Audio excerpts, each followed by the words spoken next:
J'aurais une première question. Quel est le pays que tu as visité qui était le plus à risque point de vue médecine tropicale ou médecine de voyage? Je pense que tous les pays dans le sous-continent indien sont passablement à risque pour les troubles digestifs. Mais je pense que pour répondre à cette question, le plus important est le risque d'attraper la malaria ou paludisme.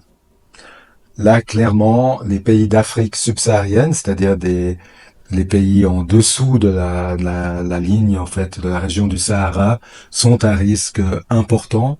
Et c'est vraiment ces pays-là pour lesquels il faut focaliser la recommandation de se protéger contre la malaria.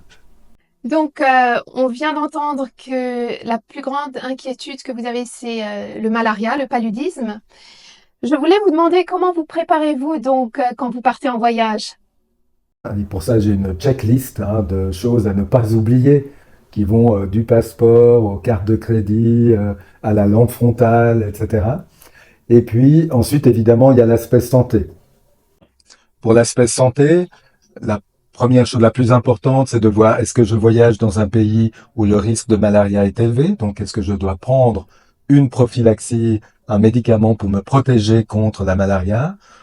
Et puis ensuite, il y a les autres problèmes de santé. Donc si j'ai par exemple une ou deux pathologies préexistantes, m'assurer que je prends les médicaments avec moi et que j'en ai suffisamment pour la durée du voyage.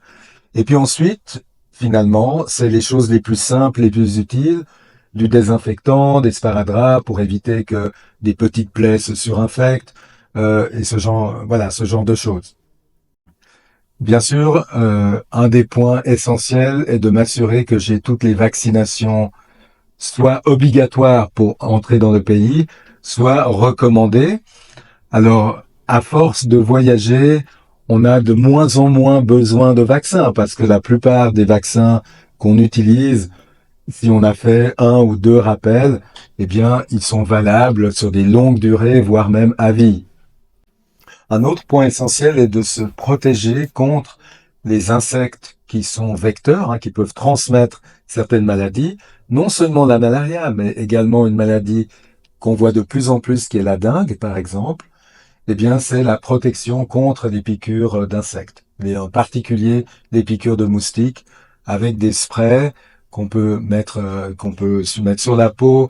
On peut même imprégner nos habits avec des insecticides, et c'est une bonne protection contre les piqûres de moustiques.